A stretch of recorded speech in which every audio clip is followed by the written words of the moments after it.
Hello, everyone. Today's story is God is Like.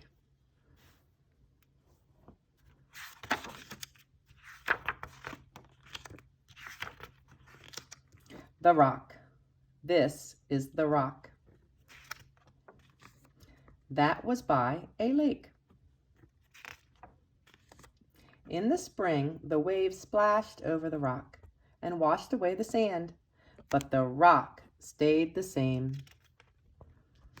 In the summer, the sun shone so hot that the wildflowers wilted, but the rock stayed the same. In the fall, the winds whisked the leaves from the trees and scattered the seeds.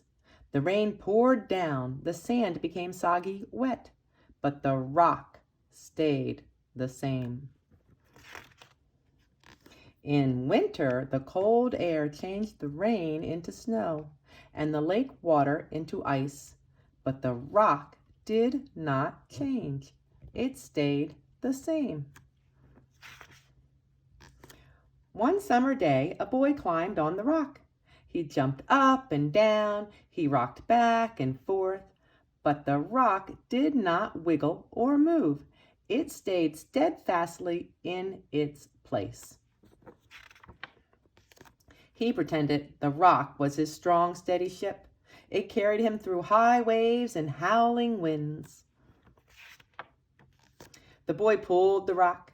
He pushed on the rock, but the rock would not wiggle or move.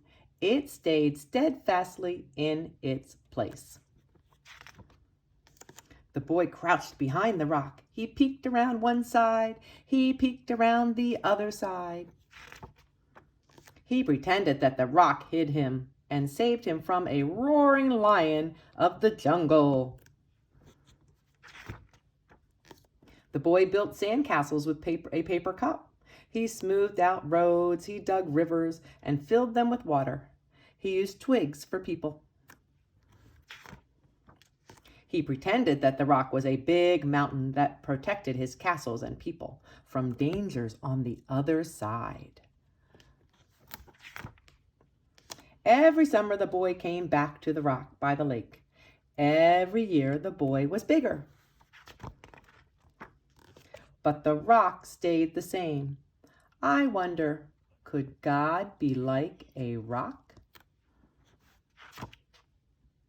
Yes, God our Father is like a rock. He never changes. His love is always there and always the same. I love you, O Lord, my strength. The Lord is my rock. Psalm 18, verses 1 and 2. A spark of light. A spark of light shone in the darkness.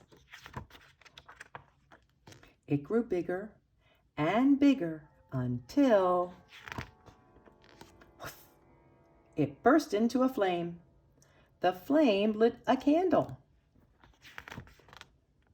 The candle gave its light to another candle, and that candle gave its light to another candle. 1, 2, 3, 4, 5. Look at all that light. Then the flame gave its light to some logs, and guess what happened? Yes, a campfire. But what is that moving in the darkness? It's coming closer. It's the girl's father, in the light. He doesn't look scary at all. Together they listened to the campfire crackle and snap. Sparks shot high into the air. The girl pretended that she was an Indian, tracking in the woods. She lost her way until a spark of light in the sky pointed the way, back to the campfire. The girl smelled the smoky air as she roasted marshmallows. She watched the movement of the fire. The fire changed one marshmallow into a flaming torch. The girl pretended that she rescued some friends who were lost in the darkness of a cave. She held the torch light high so they could follow it back to the safety of the campfire. The girl let the fire burn the rest of the marshmallow off the stick until it was clean. The girl touched the point of her stick. Ouch! It was still hot. She pretended that she was a great doctor. She sterilized her sharp instruments in the fire before removing a splinter from a puppy's paw. The fire warmed the girl as she slept through the night. It kept away the wild animals in the forest. When the girl awoke, the fire was almost out.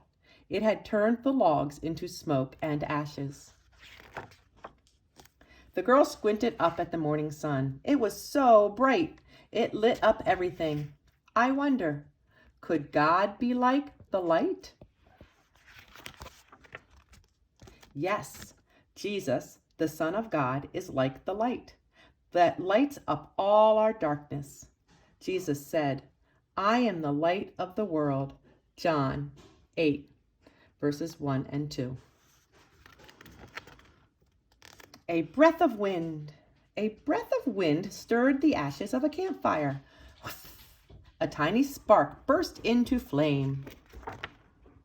Then the wind swooped up high into the treetops, swishing through the leaves, swaying the branches back and forth. A flying squirrel glided from one tree limb to another. The wind held him up.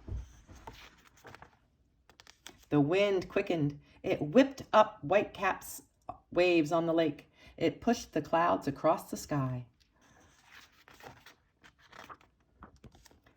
It rushed at a puffy white dandelion. It whisked off its downy seeds, sailed them through the air, and planted them far away. One of the seeds, like a tiny parachute, drifted down past the boy. He took a deep breath of air and whoosh, blew the seed high into the sky. The boy pretended that he was fastened to a parachute, floating high above the trees, going wherever the wind sent him. The boy walked down to the lake and pushed his sailboat through the water. He blew at it until he was out of breath. It moved slowly. Then it stopped, but a breeze filled the sail and carried his boat over the ripples. The boy pretended that he was in a sailboat race. The wind swept him around the last buoy and to the finish line. He won! The boy sat on a rock. He took a balloon out of his pocket and blew his breath into it. He blew and blew. He pretended that he was a lifeguard like the one on the high lookout chair and breathed his breath into a little boy and saved his life. The boy could not see the wind, but he could see the clouds sweeping across the sky. The wind brought him the smell of flowers. He could feel the coolness of the wind on his face and hear it whisper to him through the trees. And when the wind blew hard, he let it push him home. I wonder, could God be like the wind? Yes, God's Spirit is like the wind. He does his work without being seen. The wind blows wherever it pleases, so it is with everyone born of the Spirit. John 3, verse 8.